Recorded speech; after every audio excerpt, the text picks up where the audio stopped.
Hello and welcome to the channel. This is CBSE Class 9 English Language and Literature Lesson 4 In the Kingdom of Fools.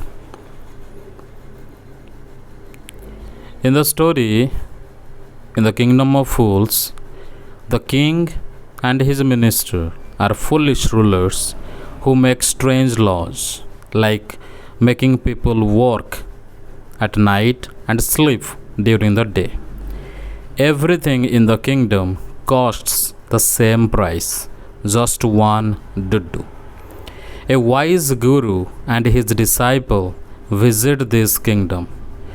The guru realizes it's a dangerous place run by fools and decides to leave, but the disciple stays because he loves the cheap food and grows fat. One day, a thief dies when a weak wall collapses on him while he is stealing. His brother complains to the king, who starts a chain of blame. The king blames the merchant whose house it was. The merchant blames the bricklayer who built the wall. The bricklayer blames a dancing girl who distracted him, and the dancing girl blames the goldsmith who made her visit him repeatedly. The blame comes back to the merchant whose father ordered the goldsmith's work. Since the father is dead, the king decides the merchant must be punished. However, the merchant is too thin for the execution stake, so the king's men find the fat disciple instead. The guru returns with his magical powers to save his disciple. He tricks the king by saying that the first person executed on the stake will be reborn as a king, and the second was the minister. The king and minister, not wanting to lose their power, decide to die on the stake themselves. They disguise themselves as the guru and disciple and are executed. After their deaths, the people are confused and ask the guru and disciple to become their new king and minister. They agree but change the foolish laws, making the kingdom normal again. The story in the Kingdom of Fools is a folk tale that shows how foolish rulers can create chaos and only wise people can handle such fools. It begins with a kingdom ruled by an idiot king and his equally foolish minister. They decide to change the normal way of life. They order everyone to sleep during the day and work at night. The people follows this strange rule out of fear of death. Everything in the kingdom is priced the same, just one dudu for everything, like rice or bananas. One day, a wise guru and his disciple arrive in this city. It's daytime, but the streets are empty because everyone is asleep. The guru and disciple are surprised. As evening comes, the town wakes up and starts its day activities at night. The two visitors buy food and are amazed that everything costs just one dudu. They eat well for very little money. The guru quickly realizes this is a kingdom run by fools and warns his disciple that it's dangerous to stay because fools can do unpredictable things. He says, "This is no place for us. Let's go." But the disciple is tempted by the cheap and plentiful food. He refuses to leave, wanting to enjoy bananas, ghee, rice, and wheat every day. The Guru gives up and leaves alone, saying, "Do what you want." The disciple stays, eats a lot, and becomes very fat like a sacred bull.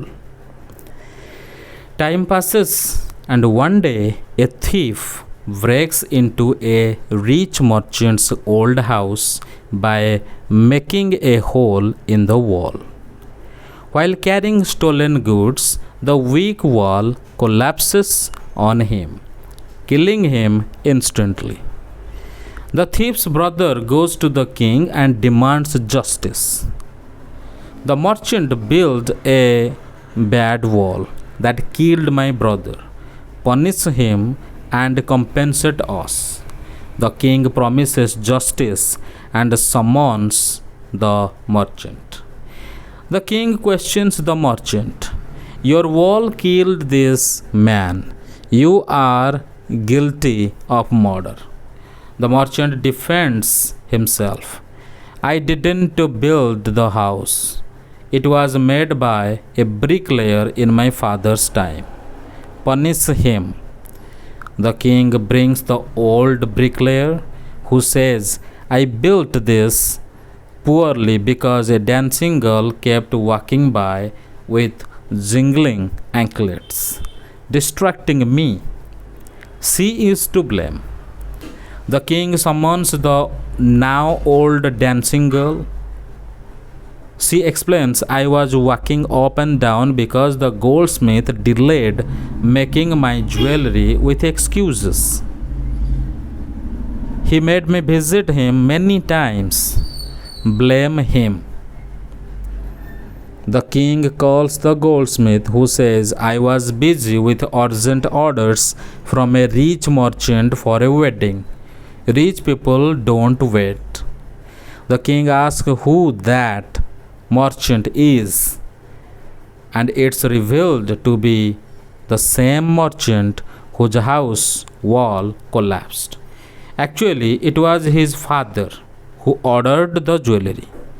The king decides, your father is the real criminal, but since he is dead, you inherit his sins and riches. You must die. They prepare a stake for execution, but the merchant is too thin to fit it properly. The minister suggests finding a fat man instead. The king's men search and find the fat disciple, who protests, I am innocent. I am a sannyasi. But they take him anyway, saying it's the king's order. As the disciple awaits death, he remembers the Guru's warning and prays for help. The Guru, with his magic powers, sees the danger in a vision and rushes back. He whispers a plan to the disciple. Then the Guru asks the king, who is greater, the Guru or the disciple? The king says, the Guru. The Guru demands, execute me first on the stake, then my disciple. The disciple argues, no, me first. They fight over who dies first. The king is confused and asks why. The Guru whispers to the king, this stake is special. The God of justice. The first to die on it will be reborn as a king of this land, the second as a minister. We have traveled the world and never seen such a chance. We are tired of our simple life and want to be king and minister next. Kill me first. The king believes this and discusses with his minister. We can't let them take our kingdom in the next life. Let's die ourselves and be reborn as a king and minister again. That night, they secretly released the guru and disciple.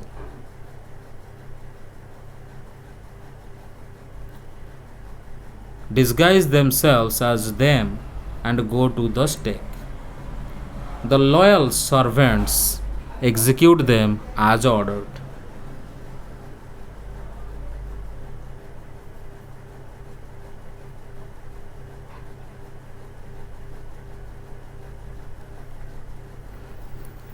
In the morning, people find the dead bodies of the king and minister and panic. The kingdom is without rulers.